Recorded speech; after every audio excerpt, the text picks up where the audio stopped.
حیران ہوتا ہوں یہ بات سوچ کے کہ جس کو یقین ہے کہ اللہ ہے، جس کو یقین ہے کہ قیامت کا دن حق ہے، جو مسلمان مرنا چاہتا ہے اور مسلمان سمجھتا ہے اپنے آپ کو، اور جس کو یقین ہے کہ میں نے ایک دن جانا ہے اس دنیا سے، قبر حق ہے، قرآن حق ہے، محمد صلی اللہ علیہ وسلم حق ہے، پھر بھی نماز نہیں پڑھتا، تو اس سے زیادہ ایول انسان کوئی نہیں ہے۔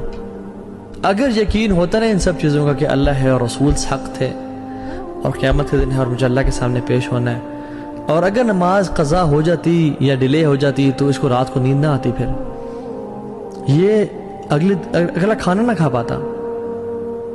موت کا غم تو چھوٹا غم ہے، نماز سے قضا ہونے کا غم تو بہت بڑا غم ہے۔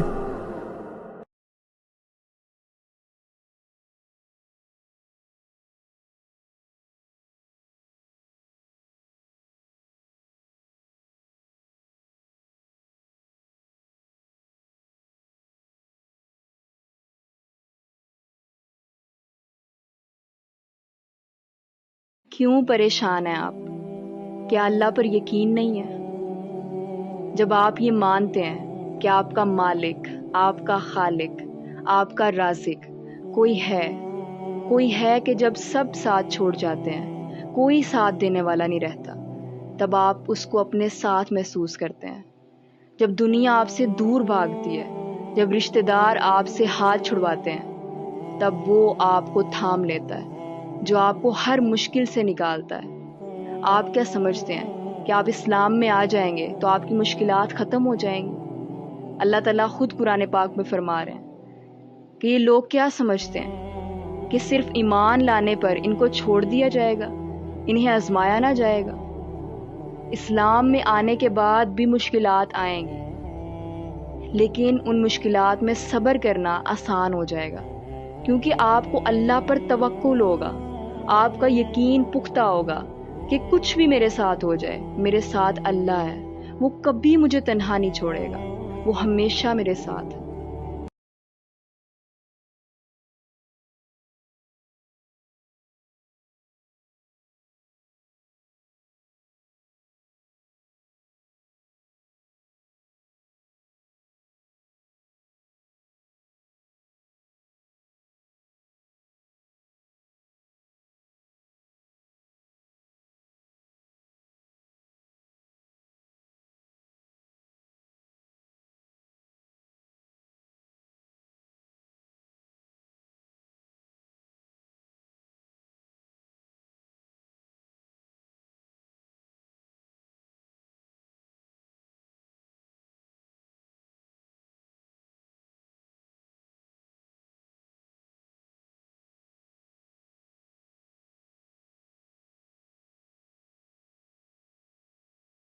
پھر یاد کر لو، پھر تازہ کر لو اپنے اس یقین کو کہ کامیابی دولت سے نہیں، کامیابی ثروت سے نہیں، کامیابی اقتدار سے نہیں، کامیابی شہرت سے نہیں، کامیابی جائیداد سے نہیں، کامیابی ہے ایمان سے، کامیابی ہے عمل صالح سے، کامیابی ہے تواصی بالحق سے، کامیابی ہے دوستو، سورہ کوثر کی فضیلت اگر آپ سنیں گے تو آپ دھنگ رہ جائیں گے۔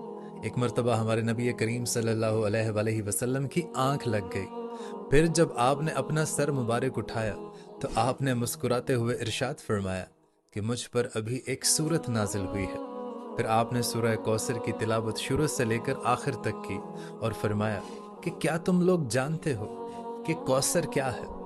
تو صحابہ اکرام عرض کرنے لگے کہ یا رسول اللہ اور اللہ کا رسول ہم سے بہتر جانتے ہیں۔ تو ہمارے نبی پاک صلی اللہ علیہ وآلہ وسلم نے ارشاد فرمایا کہ وہ جنت میں ایک نہر ہے جس کا میرے رب نے مجھ سے وعدہ فرمایا ہے۔ اور دوستو، اب سورہ کوثر کی فضیلت سنیے گا۔ اگر کسی شخص کو کسی دشمن سے ڈر ہو کہ وہ آپ کو نقصان پہنچا سکتا ہے تو اس شخص کو چاہیے کہ روزانہ کثرت کے ساتھ سورہ کوثر کی تلاوت کیا کرے۔ اللہ پاک اس کو دشمن کے ہر شر سے